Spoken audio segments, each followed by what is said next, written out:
అందరికీ నమస్కారం. First of all మీ అందరి డెడికేషన్కి కమిట్మెంట్కి ముఖ్యంగా ఈరోజు ఎన్డీఏ కూటమి పట్ల మీకున్న నమ్మకానికి, అదేవిధంగా అంబేద్కర్ గారి పట్ల మీకున్న గౌరవానికి, మరి ముఖ్యంగా మీ ఎంపీ గారి మీద, మీ ఎమ్మెల్యే గారి మీద మీకున్న అపారమైన నమ్మకానికి ప్రత్యేకంగా మీ అందరికీ కూడా పాదాభివందనం చేస్తున్నాను. ఎందుకంటే నేను వచ్చేసరికి పెద్ద వర్షం, ఈ వర్షంలోని మనం అనుకున్న విషయం కంపల్సరీగా ప్రజలకు తెలియజెప్పాలి, అది ఎలా జరుగుతుంది అనేది నేను కన్ఫ్యూజన్ స్టేజ్లో ఉండేటప్పుడు 5 నిమిషాలు వర్షం పడుతుందిగా మేము స్టేజ్ మీదకి వస్తే ఇప్పుడు ఉన్న జనాలందరూ కూడా ఆటోమేటిక్గా ఇక్కడికి వచ్చి నుంచున్నారు. ఆ నుంచున్నప్పుడే అనుకున్నా, ఎస్ ప్రజలకి కమిట్మెంట్ ఉంది, ప్రజలకి నిజాలు చెప్తే విని దాన్ని అర్థం చేసుకునే కెపాసిటీ ఉంది. కాబట్టి ఇలాంటి ప్రజల మధ్యలో మేము ఈరోజు నుంచి మాట్లాడడానికి ఆ అర్హతనిచ్చిన డాక్టర్ బిఆర్ అంబేద్కర్ గారికి, ఈ అధికారాన్ని ఇచ్చిన గౌరవ ముఖ్యమంత్రి చంద్రబాబు నాయుడు గారికి, డిప్యూటీ సీఎం పవన్ కళ్యాణ్ గారికి, అదేవిధంగా నారా లోకేష్ బాబు గారికి కూడా ప్రత్యేకంగా మేము ధన్యవాదాలు, నమస్కారాలు తెలియజేసుకుంటున్నాం. రెండవ ఎమ్మెల్యే గారు, ఈరోజు ఈ కార్యక్రమానికి నేను ఇక్కడికి ఆహ్వానించిన, నన్ను ఎమ్మెల్యేగా నన్ను ఇక్కడికి ఆహ్వానించిన, నేను వాళ్ళని ఆహ్వానించినా కూడా ప్రత్యేకంగా ఒక మంచి కార్యక్రమానికి, ఒక ప్రజా ఉపయోగకరమైన కార్యక్రమానికి, ఒక బాధ్యతాయుతమైన కార్యక్రమానికి ఎక్కడో అనంతపురంలో ఉన్న సోదరుడు ఎంఎస్ రాజు తమ్ముడు మనం వెళ్ళాలిరా అంటే అక్క రేపే వెళ్దాం అక్క వచ్చాయని చెప్పిన సందర్భం ప్రత్యేకంగా అదంతా నిజమే అక్క అనేది అబద్ధం. అందరికీ కూడా ప్రత్యేకంగా మీ అందరి తరఫున ప్రత్యేకంగా సోదరుడికి ఎంఎస్ రాజుకి ప్రత్యేకంగా ధన్యవాదాలు తెలియజేసుకుంటూ ఈరోజు ఈ కార్యక్రమానికి మిమ్మల్ని అందరినీ ఇక్కడ ఆహ్వానించడమే కాదు, అంబేద్కర్ గారికి అవమానం జరిగిన వెంటనే అందరం కూడా ఏకమై ఆ అవమానం జరిగిన చోట తిరిగి ఆ విగ్రహాన్ని పునర్నిర్మించేటంత వరకు కూడా ఇక్కడ నుంచి ఎవరు కదిలే ప్రసక్తే లేదు. ఈరోజు అంబేద్కర్ గారి గౌరవమే మా గౌరవం అని భావించిన వ్యక్తిగా ఈరోజు థామస్ సోదరుడు థామస్ గారు, అదేవిధంగా థామస్ గారితో సపోర్టివ్ గా ఉన్న మరో సోదరుడు మురళీ గారు, మన ఎంపీ గారు అన్న ప్రసాద్ గారు, వీళ్ళందరూ కూడా ఇక్కడ కూర్చొని ఆ రోజు అంబేద్కర్ గారు జరిగిన అవమానానికి తిరిగి ఆ విగ్రహం పునర్నిర్మించి ఈ ప్రదేశం నుంచి ఇక్కడ ఖాళీ చేసి ఆ రోజు రాత్రి 11 గంటలకి మళ్ళా నాకు ఫోన్ చేసి అక్క ఇలా మళ్ళీ పెట్టేసామని విత్ ఫోటోతో సైతం నాకు పెట్టి ఆ రోజు చెప్పిన సందర్భం ప్రత్యేకంగా ముగ్గురు ఎమ్మెల్యేలకి, అదే ఎమ్మెల్యేల గారికి, అదేవిధంగా ఎంపీ గారికి, మా సోదరిమణికి అందరికీ కూడా నేను ప్రత్యేకంగా ధన్యవాదాలు, నమస్కారాలు తెలియజేసుకోవాలి. మీరు అనుకోవచ్చు అమ్మ అంతా అయిపోయింది కదా, అంబేద్కర్ విగ్రహం పెట్టేశారు కదా, అనుకున్న వాళ్ళు ఏదో అనుకుంటారు, మీరెందుకమ్మా రావడం జరిగిందని మీ అందరిలో ఎక్కడో ఒక ఆలోచన తెలుస్తుంది. కానీ ఇక్కడికి వచ్చేసరికి దేవలంపేట విలేజ్, వెదురుకుప్పం మండలం, ఈ మండలంలోని ఇన్సిడెంట్ జరిగింది అన్న వెంటనే ఇమీడియట్ గా సీఎంఓ ఆఫీస్ నుంచి నాకు ఇన్ఫర్మేషన్ వచ్చింది. ఎస్పీ గారు నాకు కాల్ చేశారు. కొత్తగా వచ్చారు ఎస్పీ గారు, ఇంకా అవగాహన వచ్చిందో లేదో అనుకున్నాను, కానీ ఎస్పీ గారు కూడా చాలా చాకచక్యంగా, ఇంకో విషయం ఏంటంటే టెక్నాలజీని బేస్ చేసుకుని ఇన్వెస్టిగేషన్ చేయడంలో ఇప్పుడున్న మన చిత్తూరు ఎస్పీ గారు నిజంగా అనుకుంది, కానీ ఎక్స్పర్ట్. నేను అతని మీద నమ్మకం నాకు ఉంది, ఇక్కడున్న నా ఎస్డిపిఓల మీద, సిఎల్ మీద కూడా అంతే నమ్మకం ఉంది. ఇన్సిడెంట్ జరిగింది అని చెప్పిన వెంటనే ఒకసారి టెక్నికల్ బేస్ చేసుకొని ముందుకెళ్ళండి అని చెప్పి ఆ రోజు మార్నింగ్ 6:30కి నాకు ఇన్ఫర్మేషన్ వచ్చిన వెంటనే ఇమీడియట్ గా థామస్ గారికి కాల్ చేయడం, థామస్ గారు ఎక్కడున్నా మీరు అక్కడికి వెళ్ళండి అంటే, అమ్మ అరగంటలో నేను అక్కడ ఉంటానమ్మా అని చెప్పి థామస్ గారు కూడా ఇక్కడికి రావటం. ఇక్కడ ఎలాంటి డ్రామా నడిచిందంటే, ఎందుకు ఈ రోజు ఇంత పర్టికులర్ గా ఇక్కడికి నేను రావడానికి గల కారణం ఏంటంటే, ఒక పక్క గౌరవ ముఖ్యమంత్రి గారు ఈ రోజు ఎన్నో అభివృద్ధి కార్యక్రమాలు చేస్తూ అతని వయసు గురించి తిట్టినా, అతన్ని ఎన్ని అవమానాలు ఇచ్చినా, ఇప్పటికీ కూడా సోషల్ మీడియా వేదికగా నోటికి వచ్చినట్టు బూతులు మాట్లాడుతున్నా కూడా ఈరోజు రాష్ట్ర అభివృద్ధి జరగాలి, రాష్ట్రం కుంటుపడిపోకూడదు, రాష్ట్రాన్ని ప్రపంచంలో గల నెంబర్ 1 స్థానంలో నిల్చోబెట్టాలని అహర్నిశలు పనిచేస్తున్న గౌరవ ముఖ్యమంత్రి గారు ఒక పక్క అయితే, గౌరవ ముఖ్యమంత్రి గారికి పేరు వచ్చేస్తుంది ఎన్డీఏ కూటమి ప్రజల్లోకి చొచ్చుకొని పోయింది, ఎట్టి పరిస్థితుల్లోని వచ్చిన ఏ అవకాశాన్ని కూడా వదులుకోకూడదు, కంపల్సరిగా బురద చల్లే కార్యక్రమానికి శ్రీకారం చుట్టాలని కుయుక్తులు పడుతూ ఒక పక్కన చెప్పాలంటే ఒక సైకోగా ప్రతిపక్ష పార్టీకి నేత, నేను ప్రతిపక్ష నాయకుడు అనట్లేదు దయచేసి వినండి, ప్రతిపక్ష పార్టీకి నాయకుడిగా జగన్మోహన్ రెడ్డి ఒక పక్క నుంచి పనిచేయడం, వీటన్నిటి నేపథ్యంలో ప్రజలకి తెలియాలి, ప్రజలకు ఏం జరుగుతుంది రాష్ట్రంలో తెలియాలి, ఏ రకంగా ప్రజల్ని మభ్యపెట్టడానికి, అమాయకమైన ప్రజల్ని మభ్యపెట్టడానికి, అమాయకమైన దళితుల్ని రెచ్చగొట్టడానికి, అమాయకమైన దళితుల్ని రెచ్చగొట్టి వాళ్ళ ద్వారా వాళ్ళ కార్యక్రమాలు చేసుకోవడానికి ఎలా పన్నాగం పన్నుతున్నారు అని చెప్పడానికి ఈరోజు మీ అందరి దగ్గరికి వచ్చాను. ఇన్సిడెంట్ జరిగిన వెంటనే నాకు ఫోన్ వచ్చింది, మేడం ఇక్కడ ధర్నా ప్లాన్ చేస్తున్నారు, దీన్ని స్టేట్ వైడ్ ఇష్యూ చేయడానికి చూస్తున్నారు. నేను ఒకటే మాట చెప్పాను ఎస్పీ గారికి, అమ్మ అందులో ఎవరు ఇన్వాల్వ్ అయ్యారు అన్నా ఇమ్మీడియట్ గా వాళ్ళు మాత్రం మీరు టేక్అవుట్ చేసుకోండి, కంపల్సరీగా మీకు కస్టడీలోకి తీసుకోండి, ఇన్వెస్టిగేషన్ పూర్తి చేయండి. నాకు మీకు 2 గంటలు ఇస్తున్నా, నాకు ఎవరు చేశారు అనేది ఇన్ఫర్మేషన్ నాకు కావాలి అని చెప్పా. అప్పటికే ఏం చేశారు, ఎర్లీ మార్నింగ్ 3వ తారీఖు ఎర్లీ మార్నింగ్ 2 గంటలకి అక్కడ ఉన్న చిన్న షాప్ తగలబడింది. ఆ తగలబెట్టింది ఎవరు అన్నది ఎన్నో రోజులు పడుతుంది, అది కూడా బయటకు వచ్చేస్తుంది. అందులో కూడా ఎక్కడ కూడా అనుమానం లేదు. తగలబడిపోయిన అది కాస్త అంబేద్కర్ స్టాట్యూ తగిలి అంబేద్కర్ స్టాట్యూ కూడా కొంత భాగం దెబ్బతినింది. అంబేద్కర్ స్టాట్యూని కూడా తగలబెట్టడానికి ఈ ప్రయత్నం కూడా చేస్తున్నారు. అంటే ఇక్కడ విషయం ఏంటంటే ఆ కార్యక్రమం జరిగిన తర్వాత ఇమీడియట్ గా ఎవరైనా ఏం చేస్తారు, పోలీసులకి ఎవరికొకరికి ఇన్ఫార్మ్ చేస్తారు. కొంత టైం డ్రామా నడిచింది, ఆ వీడియోలు తీసుకున్నారు, ఆ వీడియో తీసి సాక్షి పేపర్ కి మిగతా వాళ్ళ గ్రూపుల్లోనే నెట్టుకున్నారు. తర్వాత ఆరాంగా 3:30కు ఎప్పుడో 112కి మా సిఐకి ఫోన్ చేశారు, మా సిఐ తర్వాత 112కి ఫోన్ చేశారు. ఇమీడియట్ గా తెలిసిన తర్వాత ఎదుర్కొపోయి SHO ఇక్కడికి రావటం, ఎంక్వైరీ మొదలు పెట్టడం జరిగింది. ఇంకా 6:30 అవుతుంది, 6:30కి ధర్నాకి కూర్చున్నారు. చుట్టుపక్కల విలేజెస్ వాళ్ళందరినీ కూడా రప్పించి ఇక్కడ ధర్నాకి కూర్చొని ఇక్కడున్న సతీష్ నాయుడు అని తెలుగుదేశం పార్టీ అతనే చేశాడు ఇదంతా, సో అతన్ని మీరు అర్జెంట్ గా అరెస్ట్ చేస్తారా లేదా అని చెప్పి ఇక్కడ ధర్నాకి కూర్చునే పరిస్థితి మీరు అందరూ కూడా చూశారు. మీతో పాటు మేము అదే అనుకున్నాం, ఏమైనా పాత కక్షల వల్ల ఏదైనా చేశారా ఎవరైనా, లేకపోతే ఎందుకు మనం ఒకసారి ఆలోచన చేసుకోవాలి. ఎవరు ఇందులో ఇన్వాల్వ్ అయినా కూడా మీరు ఇమీడియట్ గా కస్టడీలోకి తీసుకోండి. తర్వాత విషయాలు జరిగిన తర్వాత నిజాలు బయటకు వస్తాయి. మీరు టెక్నికల్ గా కూడా ఒక్కసారి CDRలు, ఫోరెన్సిక్ వాళ్ళు, క్లూస్ టీము, డాగ్ స్క్వాడ్ అన్నింటినీ కూడా డిప్లాయ్ చేయండి. అంటే 8:30 కల్లా మొత్తం టీమ్స్ అన్ని కూడా వచ్చినాయి. ఫోరెన్సిక్ వాళ్ళు కూడా ఇమీడియట్ గా 10:10:30 కల్లా ఫోరెన్సిక్ వాళ్ళ డిపార్ట్మెంట్ వాళ్ళు కూడా వచ్చారు. అన్ని ఇక్కడ CCTV ఫుటేజెస్ ఎలా ఉన్నాయి, నియర్ బై CCTV ఫుటేజెస్ ఏమున్నాయి అవన్నీ కూడా CDR దగ్గర నుంచి మొత్తం అన్ని తీసేసరికి అప్పుడు వచ్చింది అసలు నిజం. ఎంత దారుణమైన కుట్ర పన్నారండి. మరి ఎవలాంటి వారి మీద, అంబేద్కర్ లాంటి విగ్రహం మీద అంబేద్కర్ లాంటి పదాన్ని ఉపయోగించుకొని మీరు రాజకీయాలు చేద్దాం అనుకుంటారా? మీ తాలూకా స్వార్థ ప్రయోజనాల గురించి, మీ తాలూకా సంబంధాల గురించి ఎక్కడ అంటే కలకం అంటే అంబేద్కర్ గారిని కూడా ముందుకు తీసుకొచ్చి రాజకీయాలు చేయాలనుకోవడం ఎంతవరకు సమంజసం అని ఈ రోజు నేను అడుగుతున్నా, మీ ద్వారా ప్రజానికాన్ని అడుగుతున్నా. బయటకు వచ్చిన తర్వాత ఇమ్మీడియట్ గా అతనే చేశారు. ఎంత డ్రామా నడిచిందో తెలుసా మీకు లోపల? ఎవరైతే కాలిపోయిందో ఆ కాలిపోయిన తాలూకా ఆవిడని వాళ్ళు ప్రలోభ పెడతారు. నువ్వు గనక సతీష్ నాయుడే కాల్ చేసాడని చెప్తే నీకు పర్మనెంట్ గా ఒక కొట్టు పెట్టిస్తాను, నీకు డబ్బులు ఇస్తాను అని చెప్పి అమ్మాయిని ప్రలోభ పెడతారు.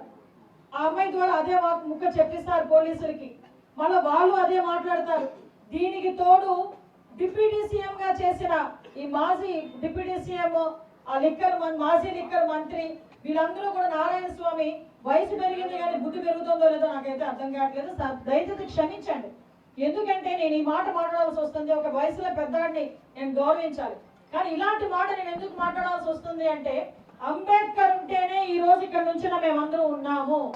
అంబేద్కర్ గారు రాజ్యాంగం ఇచ్చి మాకు హక్కు ఇచ్చారు కాబట్టి ఈ రోజు మీ ఎమ్మెల్యేలుగా నుంచొని, నువ్వు డిప్యూటీ సీఎం అయినా, నేను ఇక్కడ హోమ్ మినిస్టర్ అయినా, ఇక్కడ ఉన్న వాళ్ళ ఎమ్మెల్యేలైనా మేమందరం కూడా అంబేద్కర్ గారు ఇచ్చిన భిక్ష, అంబేద్కర్ గారు పెట్టిన రాజ్యాంగం పట్ల మనకు వచ్చిన హక్కు.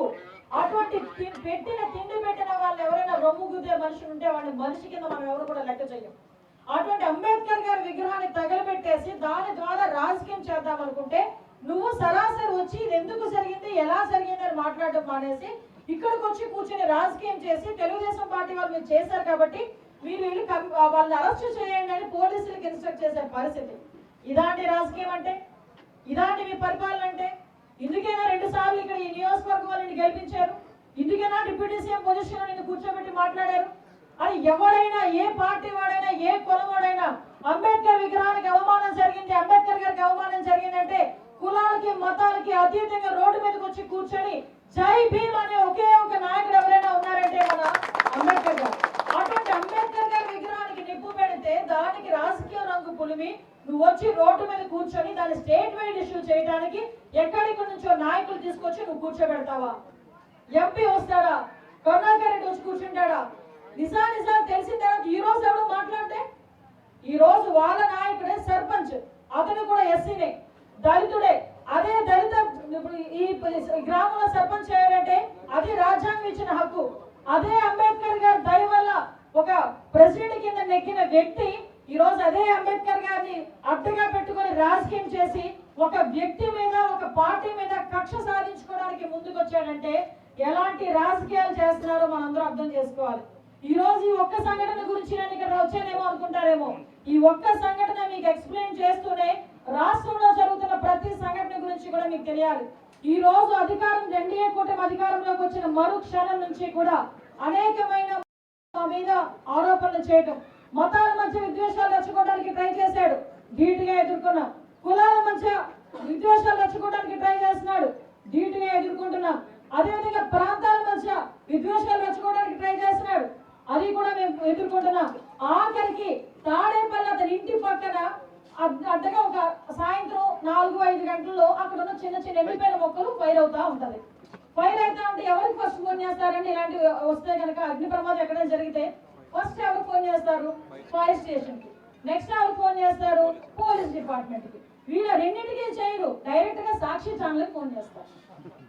సాక్షి ఛానల్ వచ్చిన తర్వాత జనాలందరూ కూడుకున్న తర్వాత వీళ్ళు కావలసినట్టుగా వీడియోలు తీసుకున్న తర్వాత అప్పుడు ఫైర్ డిపార్ట్మెంట్ వాళ్ళు పోలీస్ డిపార్ట్మెంట్ వాళ్ళు పిలుస్తారు. పిలిచి ఏమంటారు?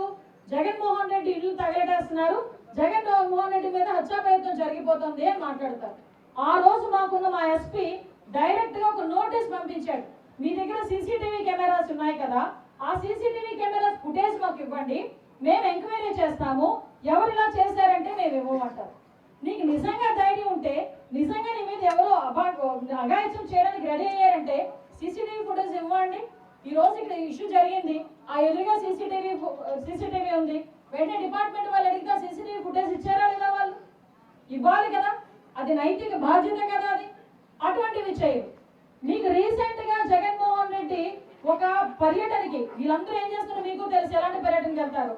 దళితుడు సింగయ్య తన కారు చక్రాల కింద పడి నలిగిపోతా ఉంటే మరి ఎవరు కారు? అతని క్యాన్ ఎవరో కారు కాదండి, సాక్షాత్తు జగన్మోహన్ రెడ్డి కారు కిందనే సింగయ్య అనే వ్యక్తి నలిగిపోయి చచ్చిపోయే పొజిషన్ లో ఉంటే అతన్ని తీసి అంబులెన్స్ లో ఎక్కిస్తే కనీసం ప్రాణం నిలబడేది. ఆ ప్రాణం నిలబెట్టే అవసరం కానీ ప్రాణం నిలబెట్టే ఆలోచన కానీ లేక ఆ సింగయ్య అనే వ్యక్తిని తీసుకొచ్చి ఆ తుప్పల్లో ఇసిరేశాడు. ఇసిరేసి ఏమంటాడు? మాకు సరిగా ప్రొటెక్షన్ ఇవ్వలేదు అని చెప్తాడు. ఆ సింగయ్య అనే వ్యక్తి చనిపోయిన తర్వాత నిజంగా బాధ్యతాయుతమైన వ్యక్తి అయితే, నిజంగా అదే పొజిషన్ లో మన ఎన్డీఏ కూటమి నాయకులు ఎవరైనా ఉంటే డైరెక్ట్ గా ఇంటికి వెళ్ళి పరామర్శించి వాళ్ళ దగ్గరికి వస్తాం. కానీ ఈయన అలాంటి ఇంటికి పోడు, దళితుల ఇంటికి పోడైనా, దళితులకి ఎంత కష్టం వచ్చినా పోడైనా. ఆయన ఏం చేశాడు? వాళ్ళని దగ్గర పిలిపించుకొని ప్రెస్ ముందు లేదు అంబులెన్స్ లోనే ఏదో జరిగింది, వాళ్ళే చంపేశారని చెప్పి వాళ్ళతో స్టేట్మెంట్ ఇచ్చే ప్రయత్నం చేస్తాడు. అంటే జనాలను ఎలా మభ్య పెడుతున్నాడో మీరు కూడా ఆలోచన చేసుకోవాలి. ఈ రోజు వాళ్ళే తప్పులు చేస్తారు, తిరిగి ఎన్డీఏ కూటమి మీద నెట్టే పరిస్థితి ఉంటుంది. మీకు తెలుసు, ఇదే నారాయణ స్వామి అసెంబ్లీలో ఇందాక మన సోదరులు చెప్పారు, ఇప్పుడు గౌరవ ముఖ్యమంత్రి చంద్రబాబు నాయుడు గారు ఎన్ని మాట్లాడినారు. నిన్నటికి మనందరం కూడా చాలా గర్వంగా గుండె మీద చేసుకొని తెలుగుదేశం పార్టీ నాయకులతో కాలు దగ్గరేసుకొని చెప్పే సందర్భం ఏంటో తెలుసా? 15 సంవత్సరాలు పూర్తయింది చంద్రబాబు నాయుడు గారికి ముఖ్యమంత్రిగా పనిచేసి. ఈ రాష్ట్రంలో 15 సంవత్సరాలు ముఖ్యమంత్రిగా చేసిన ఏకైక వ్యక్తి ఎవరైనా ఉన్నారంటే గౌరవ ముఖ్యమంత్రి నారా చంద్రబాబు నాయుడు గారు. అటువంటి నాయకత్వంలో మనం పనిచేస్తూ ఈ రోజు అటువంటి నాయకుడిని అవమానించిన రోజు కూడా రోడ్డు మీదకి వచ్చి శాంతియుతంగా ధర్నాలు చేశామే కానీ ఏ రోజు వర్గ వైషమ్యాలు రెచ్చగొట్టే ప్రయత్నం కూడా చేయలేదు. అటువంటి సందర్భంలో లాస్ట్ 5 సంవత్సరాల్లో కనుక వీళ్ళే కనుక దళితులు అంబేద్కర్ గారి మీద ఈ రోజు వచ్చేసిందా అంటే వీళ్ళకి ఎంత గౌరవం? తగిలెట్టేసేది వాళ్ళే, పోలీసులకి ఫోన్ చేసేది వాళ్ళే, ఫోటోలు తీసుకొని ప్రచారాలు చేసుకునేది వాళ్ళే, ధర్నాలు చేసేది వాళ్ళే, స్టేట్ వెళ్ళి పిలుపులు ఇచ్చేది వాళ్ళే, దళిత సంఘాలు రెచ్చగొట్టేది వాళ్ళే. తీరు అన్ని చేసిన తర్వాత నాకేమి సంబంధం లేదని పక్కన కూర్చుంటే ఊరుకుంటారా? సిస్టమ్ ఊరుకుంటుందా? ఈరోజు ఎవరు చేయాల్సిన పనులు చేశారు. లాస్ట్ 5 సంవత్సరాలు ఇందాకే సోదరులు చెప్పారు. నేను ఈరోజు చెప్పాలంటే నిజంగా చిత్తశుద్ధి ఉంటే, జగన్మోహన్ రెడ్డికి దళితులంటే గౌరవం ఉంటే ఆ రోజు డాక్టర్ సుధాకర్ విషయంలో ఒక రోజు నోరిప్పలే, ఇందాక అనితారాణి గారి విషయంలో ఒక రోజు నోరిప్పలే, వరప్రసాద్ అని అతగాడు మనకి ఇసుక మాఫియా జరుగుతుందంటే గుండు కొట్టించిన రోజు కూడా, శిరోముండం చేయించిన రోజు కూడా నోరిప్పలే. అదేవిధంగా మీ అందరికీ తెలుసు, ఈ రోజుకి కూడా వాళ్ళ ఎమ్మెల్సీ అనంతబాబు సుబ్రహ్మణ్యం అనే ఒక డ్రైవర్ని, దళిత డ్రైవర్ని చంపి డోర్ డెలివరీ చేస్తే ఈ రోజుకి కూడా ఆ కౌన్సిల్ లో కూర్చోబెట్టుకొని అతగాడి చేత విలువల గురించి, వ్యక్తిత్వాల గురించి మాట్లాడిస్తాడు. అది దౌర్భాగ్యం. నేను ఒకటే కోరుకుంటున్నా, ఈ రోజు ఇలాంటి సంఘటనలు చాలా మట్టుకు చేయడానికి రెడీ అయ్యారు. మతాల మీద విద్వేషాలు అదర్చుకుంటారో తెలుసా అండి? ప్రతి సీసీటీవీ ఫుటేజ్ మా దగ్గర ఉంటుంది. ఈ రోజు లా అండ్ ఆర్డర్ విషయంలో ఇలా ఉన్నారు కాబట్టి ప్రతి ఒక్క విషయాన్ని కూడా కూలంకషంగా వెళ్ళాలనే ఉద్దేశంతో ఎవ్రీవేర్ 1,00,000 సీసీటీవీ కెమెరాల లక్ష్యంగా ఈరోజు పోలీస్ డిపార్ట్మెంట్ కూడా పనిచేస్తుంది. మీ అందరికీ తెలుసు, గౌరవ ముఖ్యమంత్రి గారు ఎట్టి పరిస్థితుల్లోని దేన్నైనా ఉపేక్షిస్తారు, కానీ ఇలా మనకి విద్వేషాలు రెచ్చగొట్టే పరిస్థితి వస్తే ఎట్టి పరిస్థితుల్లోని ఊరుకోమని చెప్పేదానికి, ఆ హెచ్చరిక ఇచ్చేదానికే ఈ రోజు నేను ఇక్కడికి వచ్చి మీ అందరి ముందు మాట్లాడే పరిస్థితి కనిపిస్తాను. ఎవడ మట్టుగాడు వచ్చి ఎలా పడితే అలా విద్వేషాలు రెచ్చగొట్టి నోటికి ఏది వస్తుంది మాట్లాడుతూ కూర్చుంటే మేమేమో చేతులు కట్టుకుని కూర్చోవాలండి? ఈరోజు టెక్నాలజీ ఎలా పెరిగింది, ఒక్కసారి సీడీఆర్ బయటకు తీసేసరికి ఏ టైంలో ఎవరితో మాట్లాడారు, ఏం మాట్లాడారో కూడా బయటకు తీసుకొచ్చారు మా పోలీసులు.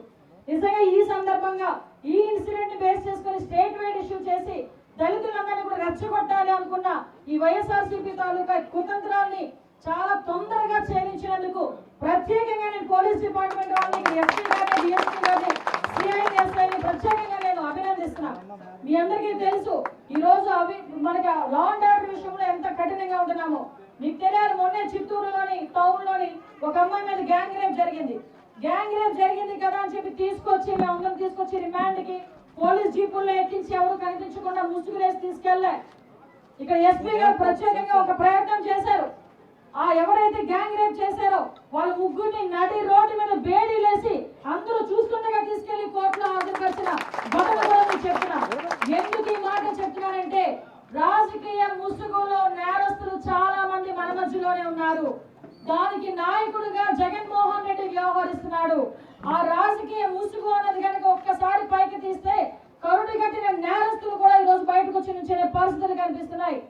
వెంకటేశ్వర స్వామి మీద వాళ్ళు రాజకీయం చేస్తారు, సింహాచలం దేవస్థానం మీద రాజకీయం చేస్తారు, గుళ్ళ మీద రాజకీయం చేస్తారు, చర్చిల మీద రాజకీయం చేస్తారు, మసీదుల మీద రాజకీయం చేస్తారు, కులాల మధ్యలో చిచ్చులు పెడతారు, మతాల మధ్యలో చిచ్చులు పెడతారు.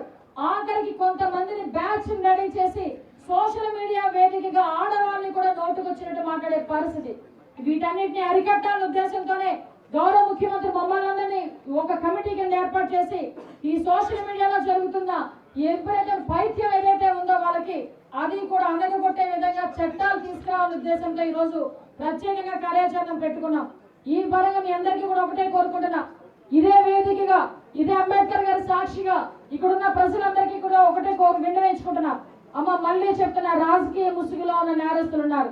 దళితులు ఎంత మేరకు వాడుకుంటారంటే, వాళ్ళు సీఎం కుర్చీలో కూర్చోడానికి కోడికత్తి డ్రామా ఆడినప్పుడు కూడా ఆ కోడికత్తి శ్రీను అనే అబ్బాయి కూడా ఒక దళితుడిని ఉపయోగించుకొని 5 సంవత్సరాల పాటు జైలు నుంచి బయటకు రాకుండా చేసిన సందర్భాన్ని కూడా గుర్తు చేస్తున్నా. ఎందుకంటే పదే ఎందుకు చెప్తున్నానంటే, అలాంటి వారికి మళ్ళీ మన నాయకత్వం ఇవ్వకూడదు, అలాంటి వారిని కనీసం నమ్మకూడదు, అలాంటి వారు మన గ్రామంలోకి వస్తేనే గ్రామంలోకి రానివ్వకుండా ఉండే పరిస్థితులు రావాలి. ఎందుకు చెప్తున్నానంటే, ఈ రోజు ఇలాంటి విధ్వంసాలు మీరు ఇదే అంబేద్కర్ గారి గురించి ఆ రోజు పోలీసులు కనుక అంత స్మార్ట్ గా వ్యవహరించి ఇమీడియట్ గా దోషులు ఎవరైతే ఉన్నారో వాళ్ళు నిల్చోబెట్టకపోతే ఈ రోజు ఇదే దళిత సంఘాలను రెచ్చగొట్టి అనవసరంగా చాలా రాద్ధాంతం చేసి ప్రభుత్వం మీద బురజల్లే కార్యక్రమాలకి శ్రీకారం చుట్టడానికి రెడీ అయ్యారు.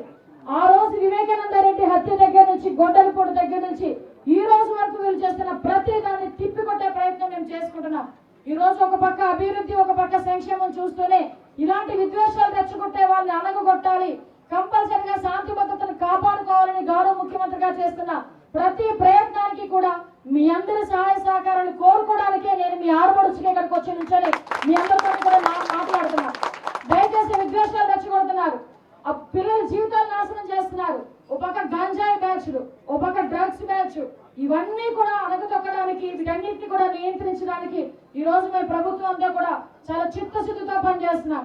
దయచేసి మీరందరూ కూడా అర్థం చేసుకోవాలి, ఇలాంటి వాళ్ళని ఎట్టి పరిస్థితుల్లోని ఫర్దర్ గా కూడా మనం ఎంకరేజ్ చేసే పరిస్థితి రాకూడదు అని ప్రతి ఒక్కరిని కోరుకుంటున్నా. ఇంకొక విషయం, దళిత సంఘాలకి అంబేద్కరిజం అని గౌరవించే ప్రతి ఒక్కరికి తెలియజేసుకుంటున్నా. ఎక్కడైనా ఒక ఇన్సిడెంట్ జరిగింది అంటే ఆ ఇన్సిడెంట్ ఎందుకు జరగకుండా చూసుకోవాల్సిన బాధ్యత మనం తీసుకుందాం. ఒకవేళ జరిగింది అంటే కనుక అది ఎందుకు జరిగింది, ఎలా జరిగింది అన్నది ఒకసారి బ్యారేజ్ వేసుకున్న తర్వాత మీ కార్యాచరణ కనుక మాకు చెప్తే, అందులో నిజంగా తప్పు జరిగితే మీతో పాటు మేము కూడా కూర్చోవడానికి సిద్ధంగా ఉన్నామని మీ అందరికీ కూడా తెలియజెప్తున్నా.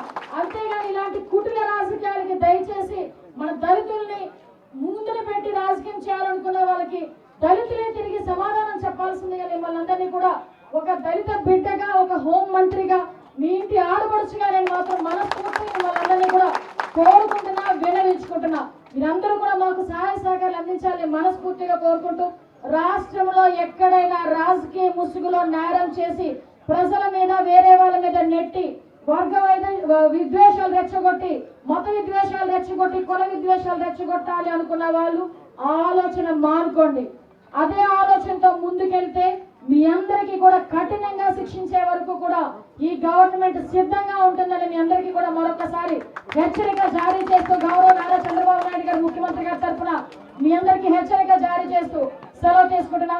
జై హింద్, జై భీమ్.